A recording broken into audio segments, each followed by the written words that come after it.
Good morning 11th class. हाँ जी, सो हम आपकी यूनिट 4 कर रहे थे बेटा, and the name of unit is chemical bonding and molecular structure. ठीक है, वहाँ पे हमने जो आपका लास्ट टॉपिक किया था वो हमने valence shell electron pair repulsion theory means VSEPR theory हम कर चुके थे। ठीक है, मैंने लिमिटेशन करा दी थी उसकी कंप्लीट।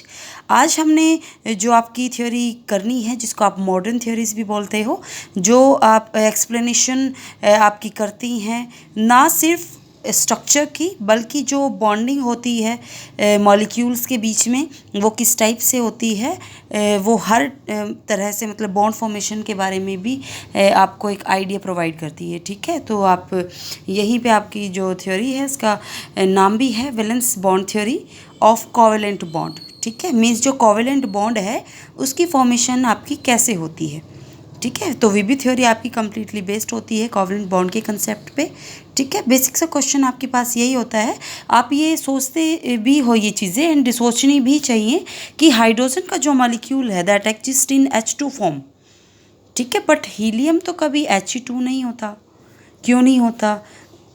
तो क्वेश्चन अराइज हुआ यहाँ पे क्यों, तो उसका जो आंसर है वो आपको प्रोवाइड करती है वैलेंस बॉन्ड थ्योरी। ठीक है, देखो सबसे पहली बात, जो हिटलर एंड जो लंदन थे साइंटिस्ट, उन्होंने आपकी 1927 में आपकी जो थ्योरी है वैलेंस बॉन्ड थ्योरी उसको आपको प्रोवाइड किया था। उसके बाद इसमें जो भी चेंजेस आए या डेवलप हुई थ्योरी, तो ये पॉलिंग ने आपकी थ्योरी को डेवलप किया था। ठीक है, सबसे फर्स्ट देखो दो टाइप से हम इस थ्योरी को कंसीडर करते हैं। एक तो हम कंसीडर करते हैं एनर्जी की फॉर्म में, दूसरा हम कंसीडर करते हैं ओवरलैप की फॉर्म में। ऑर्बिटल में जो ओवरलैप का मीनिंग क्या होता है, एक ऑर्बिटल दूसरे ऑर्बिटल के अंदर आपका एक तरह से दोनों कंबाइन हो जाते हैं, यू कैन से। ठीक है, ऑर्बिटल ओवरलैप का मीनिंग सिंपल लैंग्वेज में यदि मैं आपको बताऊं तो एक दूसरे के ऊपर शिफ्ट हो जाना। ठीक है, और एक कॉमन एरिया आपका बना लेना, दैट इज़ कॉल्ड ओवरलैप। ठीक है, बट यहाँ पे हमने जो फर्स्ट कंसीडर करना है थ्योरी को, वो एनर्जी कंसिडरेशन के ऊपर बेस्ड है। ठीक है, वहाँ से हम देखेंगे कि जो हाइड्रोजन है H2 मॉलिक्यूल वो बनता है और He2 नहीं बनता। क्यों नहीं बनता, that is explained by the energy consideration. ठीक है, अब देखो सबसे फर्स्ट एग्जांपल लिया ही इसका है फॉर्मेशन ऑफ हाइड्रोजन मॉलिक्यूल। ठीक है, देखो इन्होंने क्या बोला है, इन्होंने आपको बोला है कि जब आपके पास हाइड्रोजन एटम होते हैं, लाइक एक हाइड्रोजन एटम यहाँ प्रेजेंट है, दूसरा बहुत दूर उससे प्रेजेंट है, तो जब भी हाइड्रोजन के जो एटम है वो एक दूसरे से दूर होंगे तो वहाँ पे कोई भी फोर्स ऑफ अट्रैक्शन या रिपल्शन नहीं होगी। ठीक है, फोर्स अराइज कब होती हैं, फोर्स अराइज तब होंगी जब दो एटम एक दूसरे के क्लोज मूव करेंगे। ठीक है, तो वहाँ पे जो फोर्स आई है वो आपने स्टडी करनी है। देखो यहाँ पे आपका जो डायग्राम है वो बना रखा है। देखो इन्होंने क्या अज्यूम किया है, दैट इज़ ए आपके पास एटम है, एक हाइड्रोजन, बी आपका दूसरा हाइड्रोजन है। जब ये एक दूसरे से सेपरेट हैं तो यहाँ पे आपके पास क्या है, कोई फोर्स ऑफ अट्रैक्शन या रिपल्शन यहाँ पे नहीं है, मीन्स इंट्रैक्शन नहीं है दोनों के बीच में। लेकिन जब क्या होता है, दोनों एक दूसरे की तरफ मूव करते हैं तो यहाँ पे डिफरेंट फोर्सेस अराइज होती हैं। ठीक है, डिफरेंट फोर्सेस का मीनिंग क्या, टू टाइप की फोर्स होती हैं, या तो रिपल्शन होगी, एक दूसरे को दूर धकेलेंगे, या वो क्या करेंगे, अट्रैक्शन शो करेंगे, मीन्स एक दूसरे को क्या करेंगे, अट्रैक्ट करेंगे।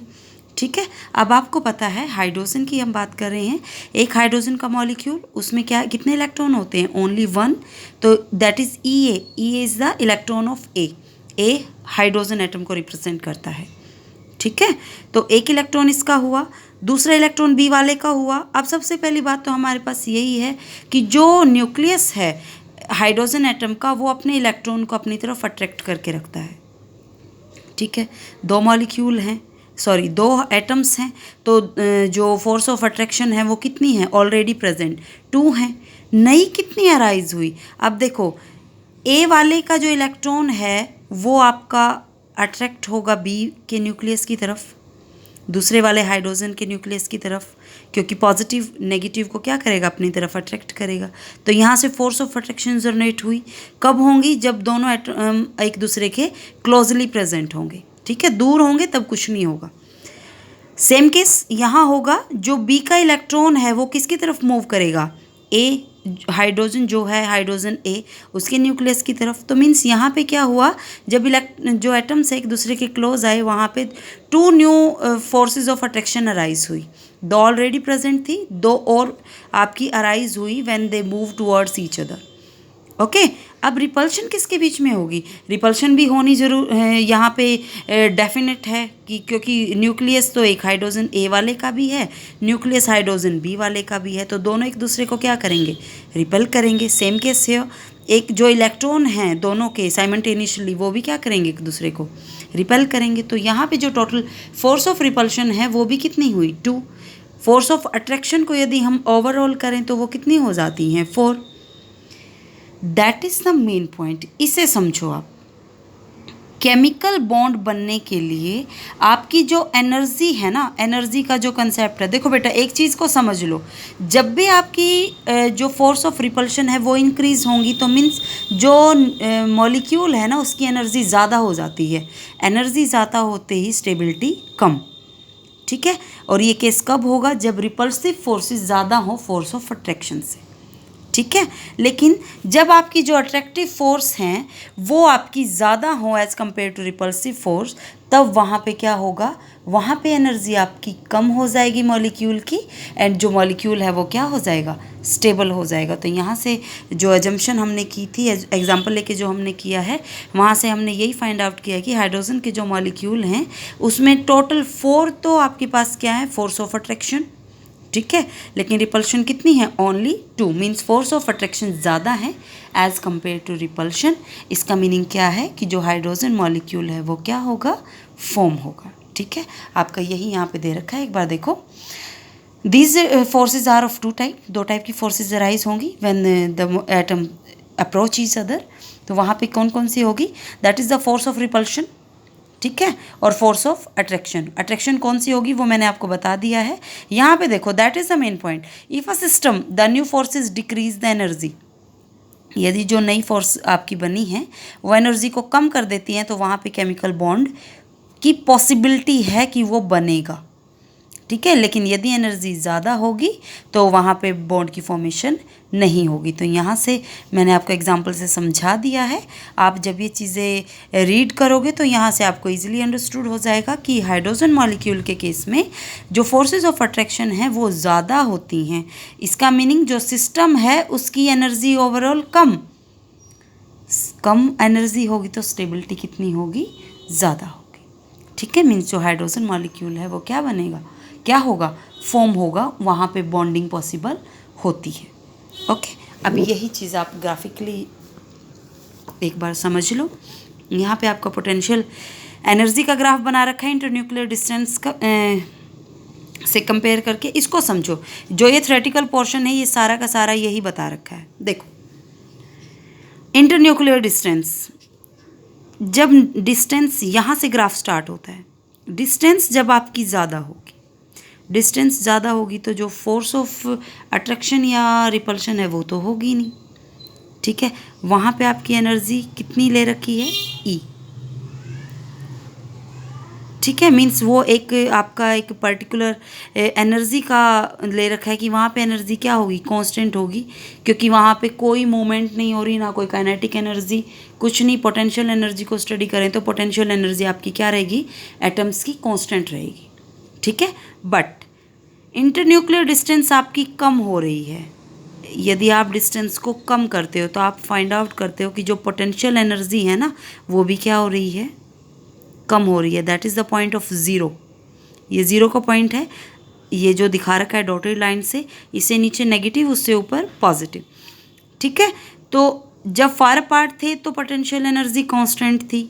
जब वो एक दूसरे के क्लोज आना उन्होंने शुरू कर दिया, डिस्टेंस इंटरन्यूक्लियर डिस्टेंस कम होती चली गई। इंटरन्यूक्लियर डिस्टेंस क्या होती है? 2 न्यूक्लियस के बीच में जो डिस्टेंस होती है, ठीक है। जब वो कम होती चली गई तो जो पोटेंशियल एनर्जी है वो भी क्या हो जाएगी? कम हो जाएगी।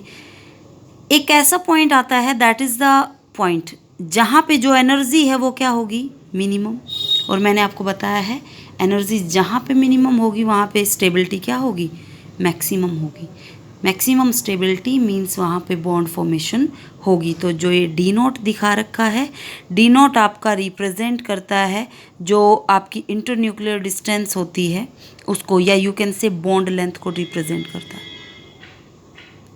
बॉन्ड लेंथ को, जो हाइड्रोजन एटम्स के बीच में बॉन्ड बना है, मॉलिक्यूल की फॉर्मेशन हुई है, D not represent the bond length. ठीक है, यदि आप बॉन्ड लेंथ से फर्दर आप क्या करते हो, डिस्टेंस को कम करते हो, अब बॉन्ड बन चुका है बेटा, बॉन्ड की फॉर्मेशन हो चुकी है मॉलिक्यूल्स के बीच में, एटम्स के बीच में।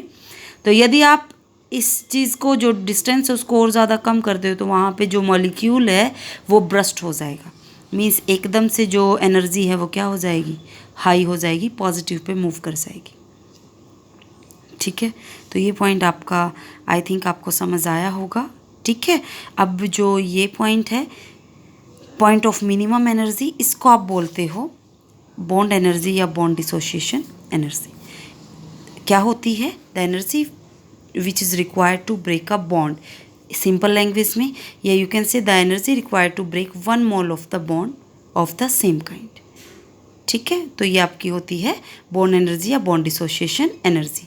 यहाँ पे आपकी ये दे रखी है कि आपके पास जब हाइड्रोजन जो मॉलिक्यूल होता है तो वहाँ पे जो एनर्जी है उसके लिए बॉन्ड एनर्जी कितनी चाहिए हमें, हाइड्रोजन मॉलिक्यूल को लाइक आपने ब्रेक करना है तो 435.8 किलो जूल पर मोल आपको एनर्जी की रिक्वायरमेंट होती है, तो वो एटम्स में कन्वर्ट हो जाएगा। ठीक है, तो बेटा ये तो था हाइड्रोजन एनर्जी की कंसिडरेशन। इसके बेस पे हमने पढ़ा कि हाइड्रोजन मॉलिक्यूल आपका बनता है, कब बनेगा, जब फोर्स ऑफ अट्रैक्शन ज़्यादा होंगी फोर्स ऑफ रिपल्शन से। ठीक है, that is also the main point, non formation of helium molecule. जब आप इस पॉइंट को पढ़ोगे ना तो देखो डायग्राम से आपका दिखा रखा है, डायग्राम से देखो आपको क्या पता लगा कि जो फोर्स ऑफ अट्रैक्शन है that is the force of repulsion. यहाँ पे ओवरऑल आप इसको पढ़ना, आप ये फाइंड आउट करोगे कि हीलियम के केस में जो रिपल्सिव फोर्स है ना, रिपल्शन ज़्यादा होती है as compare to attractive force. ये लिखा हुआ है एज अ रिजल्ट, ये देखो यहाँ पे लिखा हुआ है कि आपके पास जो न्यू इंट्रैक्शन है उसमें रिपल्सिव फोर्सेस डोमिनेट कर जाती हैं अट्रैक्टिव फोर्सेस से, मीन्स रिपल्सन ज़्यादा होती है अट्रैक्शन से। जिससे मैंने क्या बोला था, रिपल्शन ज़्यादा होने से सिस्टम की एनर्जी क्या हो जाएगी, ज़्यादा, तो वहाँ पे बॉन्ड की फॉर्मेशन नहीं होगी, इसीलिए जो He2 है ना वो नहीं बनता। ठीक है, तो ये पॉइंट है बेटा, एनर्जी कंसिडरेशन का पॉइंट मैंने आज आपको कराया है, तो इसको स्टडी करना।